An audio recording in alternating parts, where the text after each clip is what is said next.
Hey my lovelies, it's Angel Mia here, ready to deliver you all about titles today, so let's get started.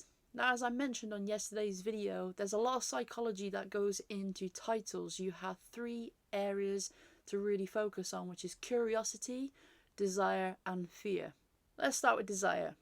And let's be real, you the viewer have a desire to get the answers you're looking for. There's a reason you clicked on the video, and that's to get what you want. Curiosity, we all have it. It's the reason you clicked on this video today. So the title is very important because that's what piqued your curiosity to find out the information you need today. Fear. Fear is something that goes into titles that makes you click on it in case you miss out. You have a fear of missing out.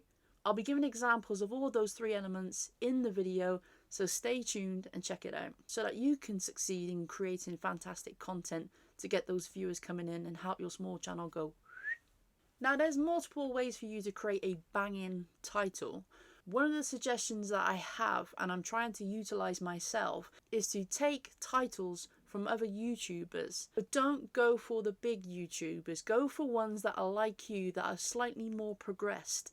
Because if you see how many views they've got on their videos, it gives you a good idea of how you can propel forwards.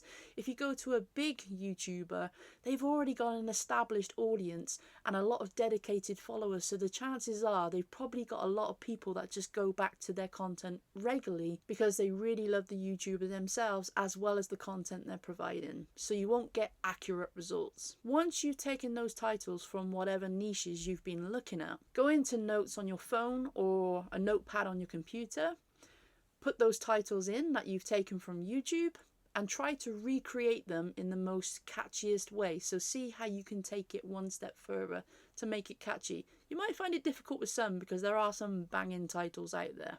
One, this makes it good practice for you, and two, you then got a set of titles that maybe you can use for your content. And as a small creator starting off, if you're a beginner or you're a little bit progressed and you just want to get more views, please don't be put off by the results you're getting from putting up videos. Or if you haven't started yet, don't be afraid to try titles, because that's how you're going to learn what works for you, how to change it, and then make better titles for the rest of your videos. So don't be afraid to try it. I'm still in that progress and I'm learning as I go along. We're all in this boat together. Let's go. When searching the titles on YouTube, you can check how long they've been uploaded for and how many views they've got.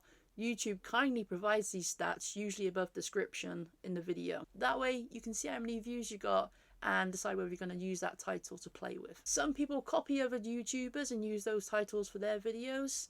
Now, I tried testing this theory myself on one of my videos, and I gotta admit I had a good kind of response rate.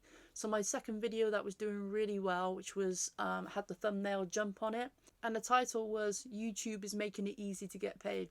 Now, getting to the whole psychological side of the title. As I mentioned, there is curiosity, desire, fear. There's also a fourth, which is regret, and that can be incorporated into titles too, and I will give examples of each one so you get an idea of how they work and how you can play with these to help get the viewers come into your videos. But I'm kind of a genuine, humble person. I don't like to mislead people by putting an actual lie in the title. I'm sure there's people out there who do that, but obviously this is all clickbait at the end of the day. It's all about getting the viewer into the video so that you can then give them exactly what they want, not to mislead them or lie to them. As I mentioned yesterday, I gave examples of how even supermarkets use psychological aspects to tie you into buying their products. For example, they have a bakery just as you walk into Lidl's, and you see all the cakes and pastries, and immediately your senses are just jumping. Your mind says, I want that. And quite often they have things baking, so you have the smell too. These things are there to tantalize your senses so that you're more likely to buy the product and feel comfortable as soon as you walk into the store. You may have noticed when you go into Morrison's, you tend to have different sections of foods being prepared where you can go and buy fresh, hot foods. Again, this is another aspect to grab you psychologically so that you feel drawn to being in the store and buying something from them. With the bakery, this is very smart because most people have a sugar addiction, and we all know sugar tends to make us feel really good. Clever, huh? There are usually key words that get used in titles as well, which is very powerful to help the curiosity, desire, and fear or regret. For example, the word actually. So in a title, it could be used how a pro YouTuber actually makes a thumbnail, which piques your curiosity, right? Because if you see what a pro YouTuber does, you can take that content and apply it to your own channel. There are many ways to write titles that pique your curiosity. The desire part of that title is the thumbnail. You're wanting to learn how to make a thumbnail, so they've put it in there so that you know you're going to get the desired result. So it's always important to have curiosity and desire, that combination, in the same title, or fear and desire, or regret and desire. They can all work hand in hand. Now this title is an example that I got from a YouTuber called Live Video School. Fantastic channel if you ever want to check them out. This fear-based title goes, new Etsy user, do this or Etsy won't give you sales. So if you really wanted to create an Etsy shop and you wanted to sell your stuff, of course you'd read that title and think, oh my goodness, I need to click on this. I need to find out why it won't give me what I need. So there's the fear. Another one he also suggested was, new vegans, do this or your diet won't work. You see how it creates that fear from the desire of losing weight or changing food. Now with regret titles, it can be a bit sensitive if you use the word you will regret this, because you're then telling the person what they're going to feel. And that can raise kind of egos in people, and they think, oh really, will I? And then they'll just go somewhere else. But if you use I in the title, for example, I regret not doing this sooner on my channel, it's then using the word regret, which then plays on our regrets, because nobody wants to regret anything. They'll click on the title and see what it was that you regretted so they don't make the same mistake. So as you can see, there's a lot of psychology in this, and it's always a wise idea to actually sit down with it and see how that works for you. Play with some titles, but really think about what you're giving to people, what they want, and then you can incorporate that into your titles. It's also good to think about what it is you want from something, what you're curious about, what you desire the most, what you regret, what you fear. And that's always the perfect starting ground, really, because you know yourself more than you probably know your audience or even YouTube. So although this might be a pain in the ass and nobody really wants to do it and take that time to sit down and play with those ideas, it's really valuable for you at the end of the day if you really want to be extremely successful on YouTube.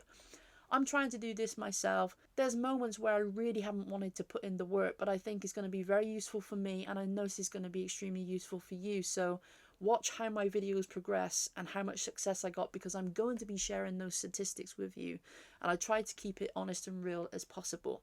And I'm going to share my statistics now so that you've got an idea of how well I'm performing as a new YouTuber, and then you can take that and hopefully it will give you some comfort. If it doesn't, then it's something to build upon yourself so that you can do better than me.